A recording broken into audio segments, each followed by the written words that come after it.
report should be released to the Senate and onto the public.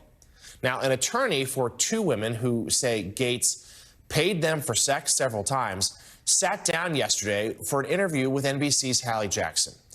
The attorney detailed part of their testimony to ethics committee investigators about a party held in Orlando back in 2017. One of the first things that happened when she got to the party, she testified to the House that within minutes of arriving, she was introduced to Matt Gaetz, and they went upstairs and had sexual intercourse on the bed, after which she went downstairs. At some point, she was walking outside to go to the pool area, and to the right, she witnessed Representative Gaetz having sex with her friend, who was 17 at the time. Did your client believe that Gaetz at the time knew that her friend was underage? Yeah, so the House was curious about that. She testified that her belief was that Representative Gaetz had no knowledge that she was under 18, that she was 17 years old at the time he was having sex with her. Gaetz has long denied the allegations. The Justice Department also investigated Gaetz over sex trafficking allegations involving a 17-year-old girl. He was not charged with any crime.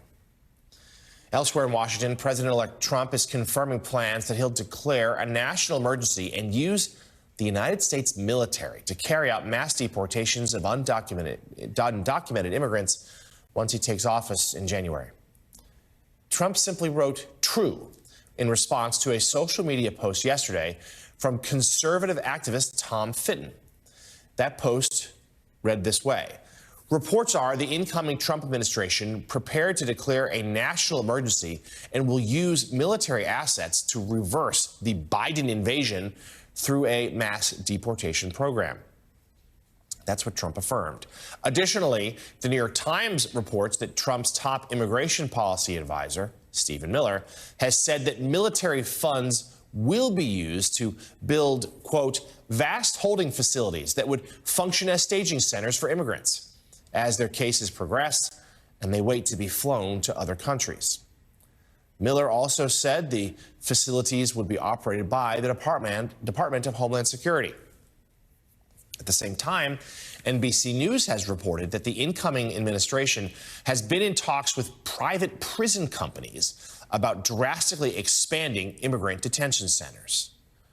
Also yesterday, the ACLU sued the federal government for information about how authorities might quickly remove people from the United States. The lawsuit alleges that U.S. Immigration and Customs Enforcement has failed to respond to requests for basic information about its existing contracts with private airline companies, ground transportation services, and airfields, and policies governing deportation flights, including those carrying children. Now, speaking to Fox News yesterday, incoming border czar Tom Homan previewed the Trump administration's plans for these mass deportations. Already working on the plan. I'll be going down to Mar-a-Lago this week to put the final touches on the plan. But yeah, we're going to take the handcuffs off ICE. ICE knows who they're looking for. They just haven't been able to go arrest them because Secretary Mayorkas has told them, to tone down the arrest. No, he says you can't arrest anybody unless they've been convicted of a serious crime. We know right now, looking at the data from the Trump administration, the Biden administration, the removal of criminal aliens has decreased 74%. So we have plenty of targets out there to arrest. ICE knows who they are. So, yeah, we're going to take handcuffs out of ICE. We're going to do the job, secure the country, protect the American communities, and arrest the bad guys first. We have to, because we got to have the resources to do the job. So I've been asked 1,000 times, how many people can you remove the first year? Well, how many agents do I have? Can we bring rehired agents back, the ones that retired, bring them back and rehire them? How many buses do I have? How much money do I have for airplanes, right? Can DOD assist? Because DOD can take off our plate. So there's a lot of what ifs. I don't know what the current budget is right now. I don't have insight on what currently ICE and CBP has for budget. How much money can be reprogrammed? I can tell you this, President Trump's committed to whatever he can to get us the money we need. President-elect Trump and his team couldn't be clearer. Mass deportations, that's their top priority once they take office. Overseas now, President Biden is making his final appearance at the G20 summit in Brazil. The two-day event wraps up later today. The president delivered opening remarks yesterday. Biden spoke about the conflicts in Ukraine and Gaza and thanked the group for all it has accomplished over the years. As you know, this is my last G20 summit. We've made progress together, but I urge you to keep going. I'm sure you will, regardless of my urging or not. This group has within its power to usher in a new era of sustainable development, to go from billions to trillions in assistance of those who most in need. This all may sound lofty, but this group can lay the foundation to make that achievable.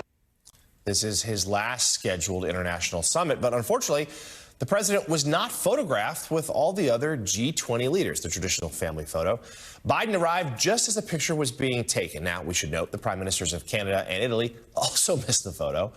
A senior U.S. official says the picture was taken early due to logistical issues. Seems like you could wait for the president of the United States.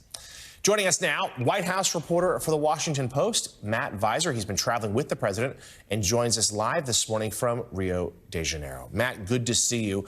As noted, this is President Biden's final G20 summit. It comes, of course, as Donald Trump looms just off stage. Talk to us a little bit about Joe Biden's foreign policy legacy. Yeah, I mean, I think that there's a lot that he tried to address yesterday during his remarks. He talked about Ukraine, trying to sort of shore up support there. He talked about the Middle East and trying to achieve a ceasefire. You know, in each of those instances, there's a lot of unfinished business for this president. And the expectation that the next president is going to undo a lot of those priorities that Joe Biden has set out to do. So I think his foreign policy record is pretty mixed at this point, and he's got dwindling time to change any of that. And so this trip has sort of felt like a farewell from him. As you heard in that clip that you played, almost a little bit of a pep talk, at the end to some of these world leaders, but also the full recognition that U.S. foreign policy is about to see an abrupt change in a different direction. And they're trying to almost reassure some of these foreign leaders that they can still count on the United States. But I know there's real questions in foreign capitals about just that. And Matt, as you well know, President Biden from day one in office has really stressed the importance of alliances, about relations with other countries. That means NATO. That also means the G20, which is a mix of friends and sometimes foes. How are the other leaders there anticipating things going to change when Trump takes office again? I think they're bracing themselves for that, and you're seeing different leaders kind of interact in different ways. Prime Minister Meloni from Italy may benefit from an ally like Trump, and sort of both of them are populists. Russia and Xi Jinping in China, may also benefit. I think different leaders are taking different approaches. What we're hearing also from some leaders is that they sort of know Trump. 8 years ago, there was total shock just because nobody knew what he was going to be like. I think some of these leaders have had experiences with dealing with Trump. That doesn't make it easy. He's very unpredictable and does unexpected things, but they can prepare themselves a little bit for that. You're also seeing a lot of leaders who may not care to meet with President Biden on this trip. He's had a couple of bilateral conversations with other leaders. But really, a lot of these leaders are now seeking to talk to Trump. He is the person that they need to influence in order to have an impact on foreign policy and the United States' view of it, not Joe Biden. I mean, he is very much a lame duck on this trip. Yeah, such a good point. And we know certainly that the United States' approach to the Middle East and Ukraine likely to change dramatically in just a couple of months. White House reporter for The Washington Post, Matt Visor, live for us from Brazil. Matt, thank you. Safe travels. Next up here, President-elect Trump nominates another Fox News personality for his incoming cabinet. We'll tell you about that. Plus, a man is in custody this morning after a series of unprovoked stabbings left 3 people dead here in New York City.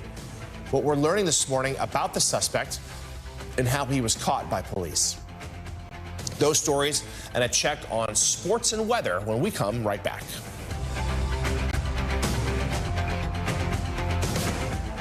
Hey, can you speak French? Who, me? I know a few words. If you're struggling to speak a new language, you should try Babbel, a learning platform designed by over 200 language experts. It's like having your own personal language coach. Babbel offers live classes with expert teachers for real-world conversation practice. It's totally flexible, so you can learn at your own pace. And with the right practice and coaching, start speaking a new language in as little as 3 weeks. Get 65% off at babbel.com/TV. Stay informed on the biggest issues of the day. MSNBC has you covered wherever you are. Watch, read, and listen. For the in-depth coverage and analysis you need, stay with MSNBC.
Welcome back. Russia's full-scale invasion of Ukraine hits the 1,000-day mark today, a grim milestone in Europe's biggest conflict since World War II.